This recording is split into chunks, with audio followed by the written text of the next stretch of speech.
প্রত্যেককে জানাই স্বাগতম। আলোচনা করব নাক্ষত্রিক সিরিজের আজকে অন্যতম একটি নক্ষত্রকে নিয়ে, যে নক্ষত্রটিতে যে সমস্ত জাতক বা জাতিকা আপনারা জন্মগ্রহণ করেছেন তাদের কিন্তু জীবনযাপনের ক্ষেত্রে বেশ কিছু জায়গা অতীব ধনাত্মকতা নিয়ে আসবে এবং এই ধনাত্মকতার মান এটিকে অনেক বেশি ইনক্রিজ করা যেতে পারে যদি আপনারা কয়েকটি বিষয়কে অত্যন্ত সতর্কমূলকভাবে দেখেন। দেখুন, আলোচনা করছি মঘা নক্ষত্র। মঘা নক্ষত্রের প্রতীক কি? এই প্রতীক হলো সিংহাসন। মঘা নক্ষত্রের প্রতীক হলো সিংহাসন, দেবতা হলো পূর্বপুরুষ। দেখবেন মঘা নক্ষত্রের যে সমস্ত জাতক বা জাতিকা আছে তারা কিন্তু নিঃসন্দেহে তাদের পূর্বপুরুষ, তাদের গ্র্যান্ড প্যারেন্টস, তাদের পিতামহ, প্রপিতামহ, বৃদ্ধ পিতামহ যতদূর তারা জানে, এবং তার পাশাপাশি মাতৃপুরুষ, এদের সকলের প্রতি কিন্তু অত্যন্ত একনিষ্ঠ হয়। তারা কিন্তু পিতৃপুরুষ এবং মাতৃপুরুষদের প্রতি অত্যন্ত শ্রদ্ধাশীল হয়। এরা কিন্তু নির্দিষ্ট সময় এদেরকে প্রণাম করে এবং এদের আশীর্বাদ ধন্য হয়ে সারা জীবনটাকে কাটিয়ে দেয়। অর্থাৎ মঘা নক্ষত্রের জাতক বা জাতিকার কিন্তু পৈতৃক যে আশীর্বাদ সেটা কিন্তু উত্তরাধিকার সূত্রে প্রাপ্ত। অর্থাৎ এরা নিজেরাও যেমন শ্রদ্ধাশীল হয়, এদের নাক্ষত্রিক বিচার অনুযায়ী এদের কিন্তু পিতৃপুরুষদের একটা আশীর্বাদ ধন্য হয়ে এরা সারা জীবন কাটাতে পারে। এরা সাধারণত কেমন হতে পারে? নরমালি এরা সত্যবাদী হবে, কিন্তু তুলনামূলক একটু অলসতা পরায়ণ। দেখুন, অনেক মঘা নক্ষত্রের জাতক আছে যারা ধরুন একদিন কাজ করলো, তাদের বেশ কিছু পয়সা হলো, তারা আবার দুদিন কাজে যাবে না, আবার তারপরে অর্থ যখন একটু শেষের দিকে তখন আবার কাজে বেরোবে।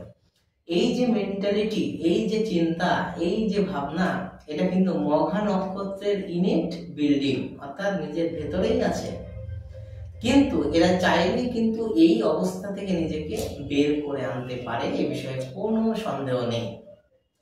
এরা কিন্তু তুলনামূলকভাবে বুদ্ধিমান। ওই যেটা বললাম, অলসতা আছে ঠিকই, কিন্তু এই অলসতা থেকে বেরিয়ে যাওয়ার মতন বুদ্ধিমত্তাও এদের থাকবে। অনেক মঘা নক্ষত্রের জাতক বা জাতিকা দেখা যাবে যে শুরুতে প্রথম দিকে কিন্তু অনেকটা আনসাকসেসফুল, কিন্তু এট দ্য টাইম পিরিয়ডের পর তারা দেখা যাবে কিন্তু they are became very successful on their profession. So মঘা নক্ষত্রের জাতক বা জাতিকা এরা কিন্তু যেমন সাকসেসের জায়গা উন্নত হবে, শারীরিক পীড়ার জায়গাটাও কিছুটা থাকবে। শরীর মাঝে মাঝেই খারাপ হবে, মাঝে মাঝে আপ ডাউন হবে, ভালো থাকবে না। সর্বোপরি শরীরে যে পরিমাণ প্রেশার এরা দেবে সেই পরিমাণ লোড নেওয়ার মতন ক্যাপাবিলিটি এদের মধ্যে কিন্তু নেই। এরা কিন্তু তুলনামূলক অন্য নক্ষত্র থেকে একটু দুর্বল, তার মানে অনেক কিছু নয়, কিন্তু সামান্য কিছুটা দুর্বল অবশ্যই। এরা কিন্তু জন্তু জানোয়ারকে খুব ভালোবাসবে। এরা দেখবেন অনেক ক্ষেত্রে পশু পাখি পুষবে, পাখি টাকিকে পুষবে, তাদেরকে খাওয়াবে, তাদের যত্ন করবে, পরিচর্যা করবে, বড় করে তুলবে, এবং এদের মধ্যেই নিজের একটা বিশাল আনন্দ খুঁজে পাবে। এবার টাইম অনুযায়ী পরপর কি হতে পারে সেটা আলোচনা করে দিচ্ছি। মঘা নক্ষত্রের জাতক বা জাতিকা যাদের 1 বছর বয়স, 1 বছর থেকে মোটামুটি রোগ জ্বালা যন্ত্রণা এই জায়গাগুলো একটু আসতে পারে। যখন বয়স হবে 4 বা 4-এর ঊর্ধ্ব, এদের কিন্তু চঞ্চলতা ভাব, অমনোযোগিতা এবং বুদ্ধির বিকাশে কিছুটা বাধার সৃষ্টি আসবে সাময়িক টাইম অফ পিরিয়ডের মধ্যে। এরপর যখন দেখা যাবে বয়স 6 থেকে 11 বছর হবে, এই সময় কিন্তু একটা অস্ত্রাঘাত আসতে পারে।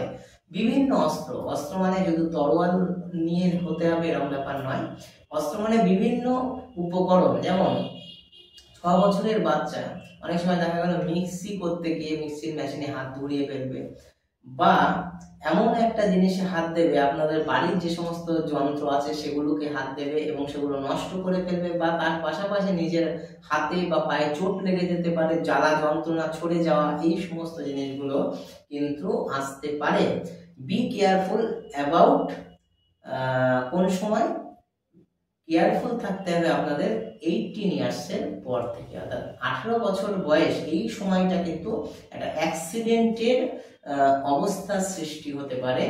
দেখুন, আর বিশেষ করে মঘা নক্ষত্র সেই সমস্ত জাতকদের যাদের বা জাতিকাদের যাদের লগ্নে রাহু আছে তাদের কিন্তু খুব বেশি সতর্কতা অবলম্বন করতে হবে, কারণ এই জাতক বা জাতিকাদের কিন্তু নিঃসন্দেহে বড় অ্যাক্সিডেন্টের যোগ আছে, প্রাণ নাশের মতন অবস্থাও সৃষ্টি হতে পারে।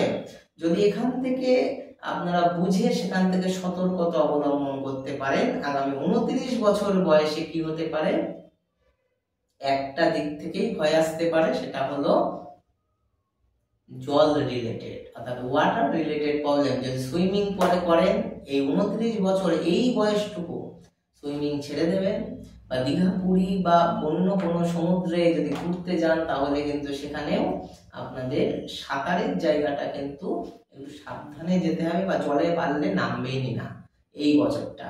এবং 29 বছর পর থেকে কিন্তু এদের ডেভেলপমেন্টের অবস্থা তৈরি হবে এবং শুরু হবে, যা কিনা আগামী বহু বছর ধরে একভাবে এক যোগে এই ডেভেলপমেন্টের জায়গা প্রকাশ পাবে, অনেক উন্নতির জায়গা আসবে, নিজস্ব স্বপ্ন পূরণ, বিশাল বড় পরিস্থিতিতে পৌঁছে যাওয়ার মতন একটা অবস্থা সৃষ্টি হবে এই মঘা নক্ষত্রের জাতক বা জাতিকাদের। এদের জীবনে একটা জায়গা আমি বলবো, যে সমস্ত জায়গাগুলো খারাপ আছে সেগুলোকে দমন করার জন্য তো নিঃসন্দেহে রেমেডি আছে, তার পাশাপাশি যদি আমরা একটা টোটকা অবলম্বন করি, এই মঘা নক্ষত্রের জাতক বা জাতিকা যা সারাদিনে যে জল পান করবে তার মধ্যে যদি কিঞ্চিত পরিমাণে একটুখানি কর্পূর মিশিয়ে দেওয়া যায় এবং সেই জলটা যদি পান করতে পারেন তাহলে কিন্তু আপনাদের জীবনের অনেক নেগেটিভিটি দূর হয়ে যাবে, এ বিষয়ে কোনো সন্দেহ নেই। সুতরাং মঘা নক্ষত্রের জাতক বা জাতিকা আপনারা সকল দিক থেকে ভালো থাকুন এবং বিশেষ বিশেষ সতর্কতা অবলম্বন করে আপনাদের জীবনটাকে নতুন ভাবে সাজিয়ে নেবেন। আপনারা সকলে ভালো থাকবেন। অনেক অনেক ধন্যবাদ। নমস্কার।